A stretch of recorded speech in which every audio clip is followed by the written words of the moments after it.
Le prix à payer est l'un des facteurs, je dirais même l'un des éléments les plus importants dans le business que tout homme influent a payé pour devenir l'homme qu'il est aujourd'hui. Que ce soit les grands hommes comme Bill Gates, comme Mark Zuckerberg, comme Warren Buffett, comme Jeff Bezos, comme Jack Ma de Alibaba, comme Aliko Dangote, comme Mamadi Bongo, comme Idi Sanasa.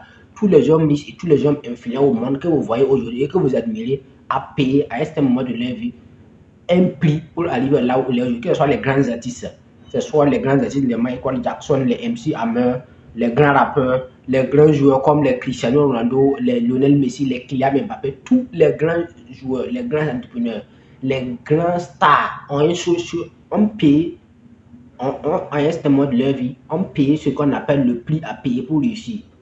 Comme vous le savez, ou comme vous venez de l'entendre, la logique a un prix à payer. Et quiconque veut percer, que ce soit dans le business, que ce soit dans les affaires, que ce soit dans n'importe quel domaine, doit forcément mettre ça dans sa tête qu'il y a toujours un prix à payer. Si vous venez de me découvrir, moi c'est Adama Saoro. Dans cette scène, je parle du business, de l'intelligence financière et de la technologie. Si l'une des thématiques vous intéresse, ça que vous êtes au bon endroit. N'oubliez pas d'activer la cloche de notification pour en des éventuelles vidéos qui se partagent sur la chaîne. Comme je le disais au début de la vidéo, dans cette, je vais vous partager 4 prix à payer pour les suivre dans le plus précisément dans le business. Mais il faudra reconnaître que ce sont des prix universels. Que même si tu l'appliques dans les sports, que tu l'appliques dans la musique, peu importe le domaine que tu vas l'appliquer, tu vas forcément réussir. Mais ces 4 prix à payer sont uniquement dans le business. Le premier prix à payer pour réussir dans le business ou dans les affaires est la discipline. Le talent s'arrête là où la discipline commence. Voilà, peu importe le talent que tu as, peu importe le talent, peu importe la compétence que tu as, le talent s'arrête là où la discipline commence. La discipline est plus importante que le talent.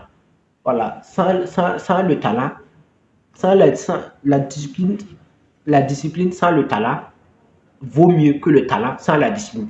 Tu peux être talentueux, tu peux avoir de la compétence, mais tant qu'il n'y a pas de la discipline seulement, peu importe le capital que tu as, peu importe le capital que tu as mis dans ton business, tu vas forcément plomber. Et quand je parle de la discipline, c'est tous les plans. Il y a la discipline financière, il y a la discipline même relationnelle, il y a la discipline même sentimentale, émotionnelle, je dirais même sexuelle. Parce qu'il y a certains businessmen, bon, qui, dès lors qu'il crée son entreprise, bon, il embauche une secrétaire qui est avec lui. De temps en temps, bon, il commence à sourire avec la secrétaire, il commence à vouloir toucher les fesses ou les seins de la secrétaire. Donc, tout ça, ça montre réellement que la personne est indisciplinée sur le plan sexuel. Sinon, un homme d'affaires qui se respecte et qui, en matière de business, n'est pas à ce début et qui veut aller à un certain niveau, il ne va jamais commettre une telle erreur en voulant courtiser sa secrétaire. Ça ne se fait pas. C'est la pire erreur qu'un entrepreneur peut faire dans sa vie, plus précisément dans son business.